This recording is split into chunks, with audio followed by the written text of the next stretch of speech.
또 하나님께 영광을 돌리며 살아가는 이 하루 되시길 또한 예수님의 이름으로 축복합니다. 오늘 하나님께서 우리에게 주시는 새벽의 통독 본문은 이제 출애굽기 1장에서 2장까지 그 가운데 우리가 함께 읽어갈 말씀은 출애굽기 1장 1절에서 11절까지의 말씀입니다. 출애굽기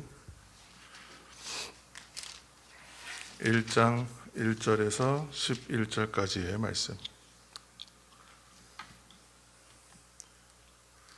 출애굽기 1장 1절부터 11절까지의 말씀 함께 읽겠습니다. 1장 1절.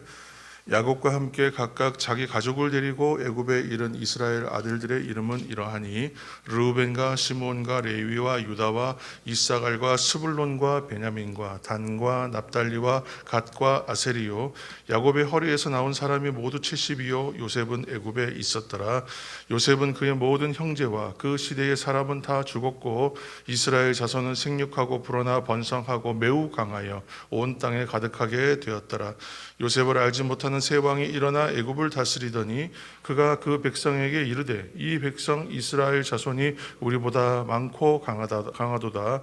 자, 우리가 그들에게 대하여 지혜롭게 하자. 두렵건대 그들이 더 많게 되면 전쟁이 일어날 때에 우리 대적과 합하여 우리와 싸우고 이 땅에서 나갈까 하노라 하고 감독들을 그들 위에 세우고 그들에게 무거운 짐을 지워 괴롭게 하여 그들에게 바로를 위하여 국고성 비돔과 람셋을 건축하게 하니라. 아멘. 네. 출애굽기 이제 첫 시간입니다. 출애굽기는 이제 헬라어로 이제 번역하면 탈출하다, 탈출하다, 어디를 떠나다, 이제 그런 의미입니다. 그런데 출애굽기에서 가장 이제 중요한 주제는 탈출과 벗어남이 아니라 이제 구속입니다. 구속.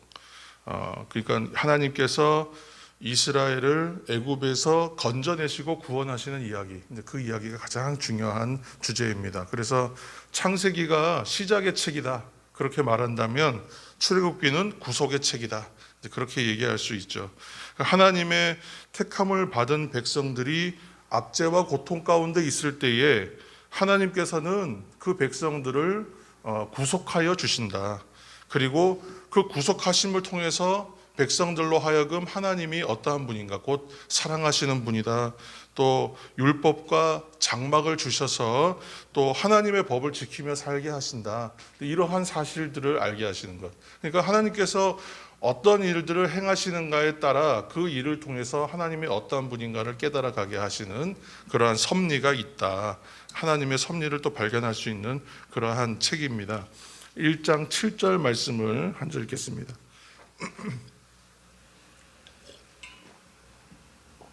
1장 7절. 이스라엘 자손은 생육하고 불어나 번성하고 매우 강하여 온 땅에 가득하게 되었더라. 아멘. 창세기 15장에 보면 이제 이른바 이제 횃불 언약이라고 하는 이야기가 나옵니다. 구약 성경 18면에 보시면 창세기 15장 13절에서 16절까지의 말씀을 제가 읽겠습니다. 창세기 15장 13절. 여호와께서 아브라함에게 이르시되 너는 반드시 알라 네 자손이 이방에서 객이 되어 그들을 섬기겠고 그들은 400년 동안 네 자손을 괴롭히리니 그들이 섬기는 나라를 내가 징벌할지며 그 후에 네 자손이 큰 재물을 이끌고 나오리라. 너는 장수하다가 평안히 조상에게로 돌아가 장사될 것이요 네 자손은 4대 만에 이 땅으로 돌아오리니 이는 아모리 족속의 죄악이 아직 가득 차지 아니함이니라 하시더니. 아멘. 이 말씀을 보면 하나님의 섭리가 이스라엘 백성들에 대하여는 4대 한 400년 걸쳐서 그 애굽 땅에서 이방에서 객이 되어서 괴롭힘을 당하고 괴로움을 당하면서 그 땅에 머물러야 한다. 그렇지만 왜 400년이냐? 아직 이 가나안 땅에 있는 아모리 족속들의 죄악은 가득 차지 않았다. 그들을 또한 심판할 시간이 400년, 그들에게 시간이 주어지는 거예요. 그러니까 왜 나는 지금 이 고난과 어려움 속에서 기다려야 되지? 그런데 그 문제를 하나님께서 풀어내시려면 나에 대해서는 그렇지만 또 다른 일들에 대하여 함께 물려있는 연결되어 있는 일들 가운데에는 또 하나님께서 행하시는 일들이 있다는 거죠. 그래서 오늘 이 말씀 가운데 발견하는 것은 장차 이스라엘이 애굽에서 노예 생활할 것, 그리고 이 70명이 이제 하나님의 또 약속이 있잖아요. 굉장히 크게 번성할 것이라는 약속이 있잖아요. 그래서 야곱 일족 처음에 이주한 사람은 70명인데 수치상으로 따져보면 거의 10,000배가 넘습니다. 그래서 10,000배가 넘는 거대한 민족으로 애굽 안에서 보존되고 번성하게 이제 하실 것이라는 약속 두 가지가 함께 상충되고 있어요. 그래서 결국은 이 일 또한 모든 것이 하나님의 어떤 안배, 하나님의 역사하심, 하나님의 계획하심 가운데 있는 일구나라는 걸 발견하게 됩니다. 1장 8절 말씀 드리겠습니다. 1장 8절. 1장 8절. 요셉을 알지 못하는 새 왕이 일어나 애굽을 다스리더니. 아멘. 이 이제 배경을 좀 이해해야 되는 것은 요셉이 총리 되었던 시대가 이른바 역사상 실제로 이제 왕조를 따지면 애굽 12왕조 때라고 이제 학자들은 얘기합니다. 그리고 나서 힉소스 왕조라고 이제 생각지 않았던 외국에서 들어온 그러한 사람들이 정권을 잡는 시기가 한번 들어와요. 새로운 왕조가 한번 힉소스 왕조가 들어서고 그 다음에 이제 애굽 이른바 18왕조가 이제 들어서게 되는데 이 18왕조가 역대 가장 강력한 제국을 형성하려고 애쓰고 또 제국을 세우려고 이제 좀 압제도 가하고 강력하게 이제 할 때라고 얘기합니다. 그러니까 정리하면 지금 이제 출애굽의 배경이 되는 시대에는 요셉 이후에 왕조가 3번 바뀐 거예요, 벌써. 그래서 시간이 많이 흐른 거죠. 400년 이상 흘렀으니까. 그래서 요셉에 대하여 기억하지 아니하는 알지 못하는 세대이다라고 하는 이제 설명을 좀 충족하는 겁니다. 사실 이스라엘 민족은 처음 시작이 노예로 시작한 백성들이 아니에요. 초청된 사람들이었어요. 그래서 초청되어서 영구적인 어떤 영주권을 받은 그런 사람이에요. 영주권자들인데 이 사람들이 너무 번성하니까 애굽의 새 왕조 입장에서는 굉장히 부담스러운 이제 상황이 되었다라고 이제 생각하는 것입니다. 그래서 이거 우리 현실로 얘기하면 외국인 노동자들이 한국에 와 있는데 너무 많아지니까 이 사람들을 자유인으로 두지 않고 노예로 부리겠다라고 갑자기 정책을 바꾸는 거랑 똑같은 거예요. 그러니까 말이 좀 이해할 수 없는 상황인 것입니다. 그래서 애굽이 이스라엘을 영구적 노예로 만들 계획을 하고 이제 박해하기 시작하는 내용이 지금 배경입니다. 성도 여러분, 우리가 하나님의 섭리의 관점에서 만약에 지금 이야기를 보면 어떻게 이해하겠습니까? 만일 이스라엘을 적대시하는 애굽 파라오가 없다면, 지금 애굽 18왕조가 만약에 그 하나님의 백성된 이스라엘들을 심하게 핍박하지 않았다면, 그러면 어떤 일이 생겼겠어요? 결코 백성들은 애굽을 떠나려고 하지 않았을 겁니다. 떠날 이유가 없어요. 왜냐하면 당시 애굽이 최고의 문명국 가운데 하나예요. 강대국입니다. 너무나 풍족하고 살기 좋은 곳이었어요. 그렇기 때문에 하나님께서는 애굽의 바로를 통해서 이스라엘 백성들을 갑자기 핍박하게끔 하시는 거예요. 정책을 바꿔서. 그래서 이 애굽을 떠나도록 하시는 거예요. 오늘날 성도들과 교회에서 일어나는 현실의 문제들 가운데에도 좀 이해할 수 없고 상상할 수 없고 예측하지 못했던 일들이 많이 일어납니다. 근데 그것들도 이와 다르지 않을 거예요. 자꾸만 하나님의 성도들과 교회들이 세상을 향해서 가고자 할 때에, 또는 현실의 삶에 안주하려고 할 때에, 또는 환난과 핍박으로 낙심해서 그 자리에 자꾸 주저앉으려고 할 때에, 그럴 때마다 하나님께서 하시는 일은 성도들과 교회로 하여금 어느 곳을 향하여? 세상이 아니라 하나님을 향하여, 내가 가야 할 방향을 향하여, 본질을 향하여, 목적을 향하여, 그것을 향해서 나아가게끔 하나님께서 방향을 바꾸세요. 때로는 그 과정이 굉장히 힘들고 그 과정이 이해 안 되고 감당하기 버겁고 그런 일들이 있을 수 있습니다. 그러나 그것이 옳은 방향이고 그게 하나님 뜻이라면 그쪽 방향으로 결국은 가게 되겠죠. 한 가지 이하를 더 살펴야 되는데, 출애굽기 1장 15절 16절 말씀, 출애굽기 1장 오늘 15절 읽지 않은 본문인데 15절과 16절 본문 함께 읽겠습니다. 출애굽기 1장 15절과 16절입니다. 15절. 애굽왕이 히브리 산파 십브라라 하는 사람과 부하라 하는 사람에게 말하여 이르되 너희는 히브리 여인을 위하여 해산을 도울 때에 그 자리를 살펴서 아들이거든 그를 죽이고 딸이거든 살려두라. 아멘. 하나님께서 자기 백성들을 구원하시기 위하여 한 사람을 준비하시죠. 한 사람. 우리는 이제 기억하는 한 사람이 있어요. 위대한 성경상의 인물, 하나님의 사람, 바로 잘 아는 모세입니다. 참으로 놀라운 것은 하나님의 구원과 하나님의 역사는 철저하게 무엇을 통하여 이루어지냐면 사람을 통하여 이루어진다. 한 영혼을 건지는 일이 굉장히 중요한 일이잖아요. 한 영혼 돌아오는 것. 근데 그것 구령의 열정 또한 누구를 통해서 하세요? 전도도 하나님 사람을 통해서 하세요. 그래서 하나님께서 사람을 통하여, 사람들을 통하여 하나님의 역사를 이루어 가신다는 것을 기억해요. 왜냐하면 하나님께서 하나님의 놀라운 구원 사역에 사람들이 함께 참여하기를 원하시는 거예요.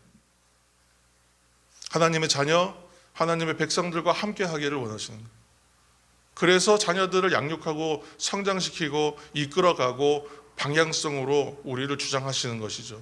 그렇지 않고 우리와 상관없다면 정말 우리는 그냥 내버려둔 채로 하나님 나름대로 역사를 이끌어 가시지 않겠습니까? 그런데 꼭 사람을 통하여 하시기를 기뻐하신다는 거예요. 동참시키시기를 원하시기 때문에. 근데 하나님이 지금 이끌어 가시는 위대한 구원 사역에 대하여 모세를 세워서 그렇게 일하셨다는 것을 우리가 너무 잘 아는데 그 이면에는 그 사람만 한 사람의 일이었느냐? 그렇지 않았다는 거죠. 세상이 주목하지 않고 생각지 않았던 여인 두 사람이 동참하고 있다는 거예요. 그래서 17절 말씀입니다. 1장 17절 함께 보시겠습니다. 1장 17절 그러나 산파들이 하나님을 두려워하여 애굽왕의 명령을 어기고 남자 아기들을 살린지라. 아멘. 있을 수가 없는 일이죠. 사실은 십브라와 부하라고 하는 두 여인이 산파였어요. 산파였기 때문에 아이들을 받잖아요. 받는 걸 도와주는데, 출산하는 걸 도와주는 건데 사내 아이가 태어나면 죽이라는 명령을 받았어요. 그런데 그 명령을 따르지 않습니다. 그 명령을 따르지 않고 나중에 또 그 파라오가 불러서 물어봐요. 왜 그렇게 명령대로 하지 않았느냐. 사실은 죽을 수밖에 없는 자리잖아요. 근데 그 자리에서 하나님의 은혜로 그렇게 변명하고 이렇게 얘기했는데 그 상황을 또 납득해서 넘어가게 돼요. 그러니까 하나님의 은혜가 분명히 그 가운데 있다는 것을 보게 되는데, 하나님의 나라는, 하나님의 나라의 이루어짐은, 하나님 나라의 역사는 진정으로 두려워해야 할 분을 두려워하는 사람들, 그 사람들을 통하여, 또 하나님을 향한 믿음의 행동을 하는 사람들을 통하여 이루어진다. 시작되고 진행되고 마침이 된다는 것을 기억하라는 거예요. 우리가 믿음의 행동으로 대표적인 것이 무엇이 있었냐면 기도하는 것이었죠. 하나님은 이처럼 오늘도 기도하는 사람들, 믿음의 행동으로 나아가는 사람들, 하나님을 두려워, 우리가 하나님을 경외한다고 할 때 무작정 일방적으로 두려워하는 것이 아니라 그랬습니다. 하나님의 전적인 능력, 전능하신 능력이 있으시기 때문에 그 능력 하에 있음으로 우리가 납득되어서 그 능력에 의지하여서 그 안에서 편안할 수 있는 것, 그래서 순종하는 것을 경외하는 것이라고 했습니다. 그래서 이처럼 하나님을 진정으로 두려워하는 사람들, 그리고 하나님을 향한 믿음의 행동을 하는 사람 통해서 하나님의 역사는 이루어지는구나. 오늘도 이 일을 통하여 모세가 생명의 건짐을 받게 됩니다. 성도 여러분, 인생에 여러 모양과 형태와 상황들이 있어요. 그 상황들이 우리의 일상들을 핍박하거나 공격할 때가 있습니다. 우리의 상황을 굉장히 옥죄어 올 때가 있어요. 목회자의 삶에, 성도의 삶에 그러한 삶이 없겠습니까? 늘 있는 거예요. 그러나 그 시간들이 결코 그냥 우리가 내버려져 있는 시간이 아니라 하나님께서 계획하신 섭리대로 이끌어가는 과정 가운데 있다고 생각하면요, 너무 일방적으로 두려워할 것만은 아니라는 것입니다. 그래서 교회와 성도들은 하나님의 섭리 가운데 이끌어가고 계시는구나 믿으시면 그 가운데 두려워하지 않게 될 것입니다. 두려워하지 않기를 이 시간 예수님의 이름으로 축복합니다. 모세가 참차 하나님이 세우시는 지도자로서 모세 되기까지의 어떤 그 과정이 오늘 1장과 2장에 걸쳐서 펼쳐져 있습니다. 그 과정을 우리는 잘 알고 있어요. 그래서 대략의 과정만 우리가 묵상해 보아도 이해할 수 있는 것이 있습니다. 그것은 모세의 힘과 능력이 좋아서 이 일이 이루어지느냐? 그렇지 않다는 거예요. 배경이 좋아서냐? 아니에요. 혈통이 좋아서냐? 그것도 아니에요. 억색의 운이 좋았느냐? 그것도 아니에요. 우리가 요셉의 삶을 통해서, 야곱의 삶을 통해서 발견한 것처럼 하나님의 섭리 가운데에서 우리가 이해해 보면 결코 우연이나 결코 다른 방법이 아니에요. 태어나면서부터 생각지 않았던 손길들을 통하여 생명의 보호를 받고 물에서 죽을 수밖에 없는 운명이었는데 애굽 공주의 손에 건짐을 받고, 이 모든 것이 하나님의 뜻이죠. 하나님의 섭리입니다. 애굽의 왕궁에서 최고의 환경에서 양육받고 자라게 되는 것 또한 그 하나님의 계획 가운데 있는 일이에요. 그와 정반대의 상황이 오지 않습니까? 동족들을 위하여 행한 일로 인하여 오히려 배신당해서 그가 도망칠 수밖에 없는 상황이 되어서 미디안 광야로 도망자 신세가 되어 떠나지 않습니까? 정반대의 나락으로 떨어진 상황인데도 불구하고 그곳에서 하나님께서 주시는 건 뭐예요? 가정을 이루게 하시고 그곳에서의 40년 동안의 시간을 통하여 철저하게 낮아지는 훈련의 시간을 또한 하나님이 허락하시잖아요. 하나님께서 만들어 가시는 하나님의 섭리의 시간 가운데에 모세의 삶이 있고 이스라엘 백성의 삶이 있는 것입니다.